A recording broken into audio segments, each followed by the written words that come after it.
Toulouse serait-elle devenue une destination touristique de premier choix? Notre ville vient en tous les cas d'être sélectionnée pour accueillir le salon Rendez-vous en France, le plus grand salon professionnel international touristique qui se tiendra en mars 2013. L'occasion de faire le point dans le comptoir sur le label Saut Toulouse avec Sonia Ruiz. On y dit que la crise est derrière nous, alors est-ce vraiment le moment d'acheter dans la ville rose? Qui pratique les meilleurs taux et comment se porte le marché de l'immobilier à Toulouse? Des réponses dans le comptoir. Ils sont étudiants à l'école de commerce de la Beige, mais ça ne les empêche pas de se préoccuper du monde qui les entoure. Un projet pour aider les associations humanitaires, il s'appelle Melted Pot. Bonsoir, c'est le comptoir du lundi. On démarre bien la semaine toujours sous le soleil, c'est très agréable. Sonia Ruiz, bonsoir. Vous êtes présidente de l'Office de tourisme Saut Toulouse. On va parler de ce salon Rendez-vous en France 2013 pour lequel Toulouse a été sélectionnée. Ça, c'est une nouveauté. On a envie de dire cocorico, de se frotter le ventre. Qu'est-ce que ce salon Rendez-vous en France 2013 ? Vous avez raison de faire cocorico. On est très content et très fiers que Toulouse et Midi-Pyrénées aient été sélectionnés. Les rendez-vous en France, c'est un immense rendez-vous professionnel. C'est le plus gros salon professionnel international de l'offre touristique française.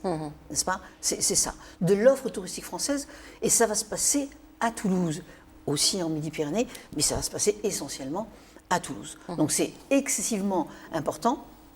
Et pour nous, c'est l'occasion évidemment de montrer que Toulouse est devenue et va devenir encore plus une destination touristique majeure. Oui, parce qu'on l'a compris, l'objectif de ce salon, c'est non seulement de rassembler les acteurs du tourisme internationaux, comme vous venez de le dire, mais quelque part de vendre la ville. Bien sûr, de vendre la ville. Alors, du point de vue de la fréquentation, nous allons avoir environ 900 tours opérateurs et voyagistes venus du monde entier. Il y a 60 pays qui sont représentés, et ces gens vont venir faire leur marché à Toulouse. C'est-à-dire ils vont rencontrer à Toulouse, ils vont rencontrer les prescripteurs, ils vont rencontrer tous ceux qui, de près ou de loin, ont quelque chose à vendre de l'offre touristique française, et en particulier, bien entendu, Toulouse. Puisque ça se passe dans nos murs, nous allons essayer, et nous allons le faire, de vendre Toulouse à ses programmateurs, puisqu'ils viennent pour programmer la destination France, mais ils programment en particulier aussi la destination où ils se trouvent et où ils sont accueillis. Qu'est-ce qui a fait que Toulouse a été choisie? Quels sont ses atouts pour choisir d'héberger un tel salon? Alors écoutez, nous étions en concurrence avec Lille et Clermont-Ferrand. Et nous avions deux obstacles majeurs qu'il nous fallait franchir. Ce n'était pas évident pour nous. Le premier obstacle étant la date. Normalement, Atout France, qui est l'organisme ministériel qui s'occupe de faire la promotion de la France à l'étranger, n'impose pas une date, mais donne une date. Ouais. Il faut en général s'y plier. Normalement, donc, cette date ne correspondait pas pour Toulouse, ne convenait pas à Toulouse, parce que nous avions nos grands équipements qui étaient occupés. Nous avons, proposé une autre date, celle de mars 2013, fin mars 2013, et la date, apparemment, a convenu. Le deuxième obstacle, c'est que, normalement, Atout France se déroule une fois à Paris, les 2 fois suivantes dans une ville de province. Un coup, c'est la France du Sud, un coup, c'est la France du Nord. Il se trouve que là, la semaine dernière, la rencontre s'est déroulée à Paris, mais l'an dernier, c'était Bordeaux. Donc, évidemment, nous pensions que Toulouse était mal placée pour concurrencer Lille ou Clermont-Ferrand. Malgré cela, nous avions un dossier béton, un dossier d'une grande qualité, préparé de longue date. Vous savez, nous y travaillons depuis longtemps. Préparé de longue date, et puis il y a ce label Saut Toulouse qui a été créé aussi dans cet objectif-là.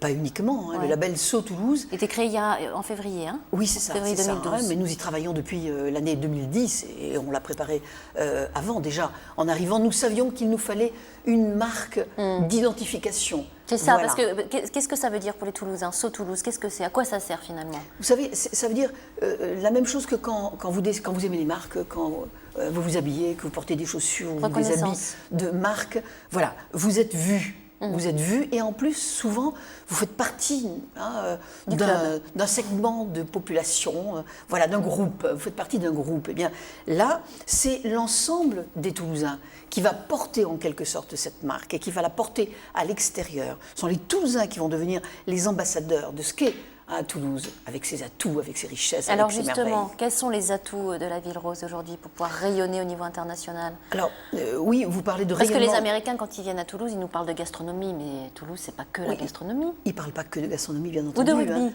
Ou de rugby. Les Américains, peut-être un peu moins que d'autres. Et les Américains sont en particulier très sensibles aussi pour ceux d'entre eux qui quittent le pays, qui quittent les États-Unis. Ils viennent beaucoup en France, parce qu'ils adorent la France, parce qu'ils adorent la culture française. Et pour nous, Toulouse, nous avons une identité qui est très forte, Oui, qui vient un de notre patrimoine. gastronomie, mais notre patrimoine, nos matériaux, mais aussi notre caractère festif, notre goût pour le bien vivre, pour le plaisir de partager, pour la solidarité, pour la fraternité, l'échange, le partage. Voilà. Une qualité nous sommes une de vie ville du Sud, qui et puis nous avons plus de 2000 jours dans l'année, vous savez, de soleil. Ça, c'est pas rien. C'est pas rien, parce que nous ne sommes pas une ville espagnole, mais nous sommes une ville du Sud avec une météo très, très tempérée, très agréable. Donc ça aussi, c'est un atout. Bon, et puis nous sommes une ville jeune, 100 000 étudiants, active, dynamique, Proche de la mer, foisonnante. proche de la montagne, ça joue aussi. Entre Ouais. les deux, Méditerranée et Atlantique, avec la chaîne des Pyrénées, à 2 pas, nous avons l'Espagne. Nous sommes au cœur de la région Midi-Pyrénées. Midi-Pyrénées, c'est 8 départements avec une diversité géographique absolument incroyable. Nous sommes, j'ose le dire, une des plus diverses, en tout cas la plus grande région. Et au milieu, nous avons cette métropole qui est vivante, qui est active, qui est fraternelle, etc. Enfin, on a une série d'atouts. Lorsqu'on parle de ce salon Rendez-vous en France, on pense immédiatement colloques, congrès, salons, séminaires. On dit souvent que la faiblesse de Toulouse en termes de capacité d'accueil, elle est là, cette faiblesse. Il y a des projets Oui, bien sûr. en la matière. Bien sûr, il y a des projets. Mais vous savez, nous avons un tourisme d'affaires qui est déjà bien conforté avec une SEM, tourisme d'affaires, qui a été créé, parce que la ville, parce que le maire l'a voulu. Donc nous sommes arrivés en disant, nous allons développer le segment du tourisme d'affaires qui est déjà important.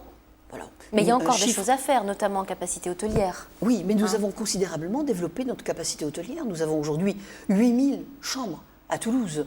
8000 et quasiment 12 000 avec le Grand Toulouse. Donc nous avons aujourd'hui une capacité qui peut répondre, mais qui est un petit peu faible sur le segment du tourisme d'affaires, qui est un tourisme d'affaires plutôt de semaine, vous voyez, qui va du mardi au jeudi. Mais nous voulons développer pour que ce tourisme d'affaires devienne un tourisme aussi d'agrément.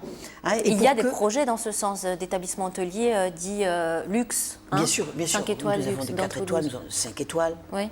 Vous savez que la réglementation a changé. Donc nous avons qualifié et nous avons développé l'accueil touristique. Mais je voudrais vous dire, vous savez que en matière de tourisme urbain, par exemple, et de tourisme de loisirs, nous avons un tourisme non marchand que l'on connaît très mal, mais que l'on pressent, que l'on sent. Il suffit de se promener dans les rues de la ville entre le mois de mai et le mois de septembre pour voir une fréquentation très forte d'étrangers. Vous les repérez avec les appareils photo, avec... Quel est le profil type du visiteur à Toulouse? Alors, il est plutôt américain, il est plutôt anglais, il est plutôt espagnol? En tourisme urbain, nous avons le tiers de notre fréquentation, c'est-à-dire 31% de nos visiteurs qui sont étrangers.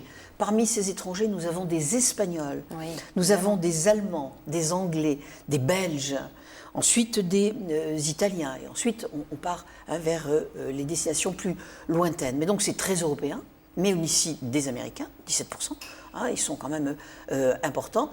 Donc une part importante de notre fréquentation. Maintenant, l'autre part, les 2 autres tiers, c'est local, c'est le grand sud-ouest, entre Midi-Pyrénées et l'Aquitaine. Donc nous développons vers la niche, comme nous l'appelons, la niche donc de proximité. Nous devons développer la fréquentation de Toulouse et Midi-Pyrénées. Je sais qu'ils le font également pour aller chercher les clients là où ils sont et là où ils ont aussi un dénominateur commun avec nous dans notre histoire et dans nos sources. Mais nous avons une clientèle française, alors la région parisienne, Rhône-Alpes. Alors je sais qu'il est un peu tôt encore, Sonia Ruiz, pour tirer un bilan de la fréquentation 2011, mais est-ce qu'on a des tendances à plutôt bien marcher?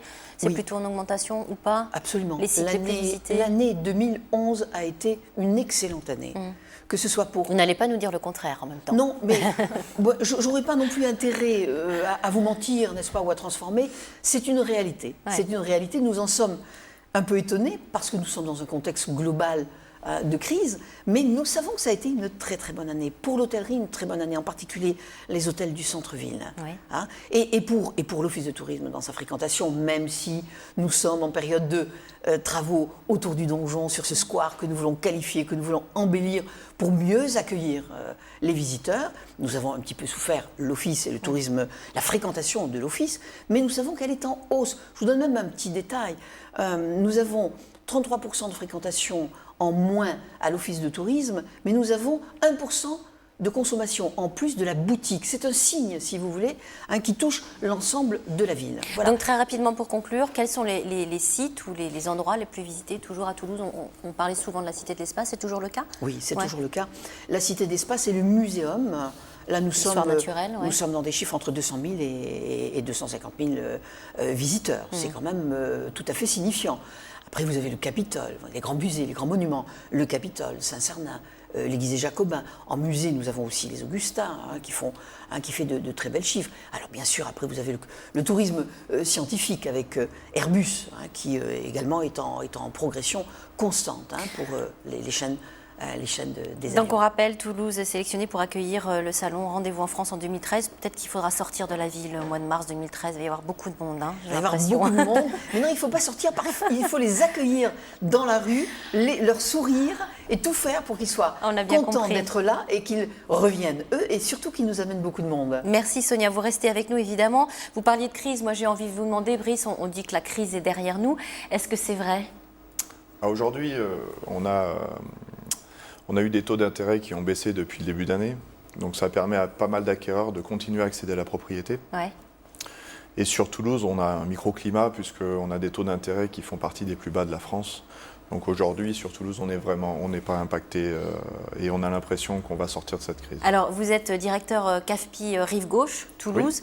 Oui. Votre métier, c'est une agence de courtier en prêt immobilier. Donc, vous êtes là aujourd'hui pour nous faire une petite analyse du marché immobilier toulousain. Donc, ça va mieux, on est en train de sortir. Il y a des signes qui montrent que ça va mieux. En prenant nos chiffres, parce que nos chiffres, on les connaît, on a fait notre plus belle année l'année dernière, puisqu'on a financé plus de 5 milliards d'euros au niveau national. En pleine crise. En pleine crise, donc ça a été notre plus belle année depuis la création il y a 40 ans. Donc, vous êtes surtout sur l'achat. On est sur l'achat, principalement sur la résidence principale. Et ensuite, on fait également de la résidence secondaire, de la résidence locative, du rachat de prêt. Le rachat de prêt, c'était en 2010. Donc en 2011, ça ne fait pas partie de nos chiffres. Donc on a vraiment fait une très belle année en 2011. Et c'est vrai que sur le début d'année 2012, il y a eu un petit ralentissement du fait que beaucoup d'opérations sont faites en 2011. Par contre, là, vu que le retentissement se fait l'année suivante. Depuis le début du mois de mars, on a eu une baisse de 0,10 sur les taux. Donc c'est vrai que psychologiquement, les gens, quand ils peuvent emprunter à moins de 4%, ils vont accéder plus facilement à la propriété. Et on commence à rentrer dans le printemps, qui est traditionnellement une période où les gens ont envie de changer et ils ont envie d'acheter leur résidence principale. Vous restez avec nous, on poursuit cette conversation juste après la pub. À tout de suite dans le comptoir.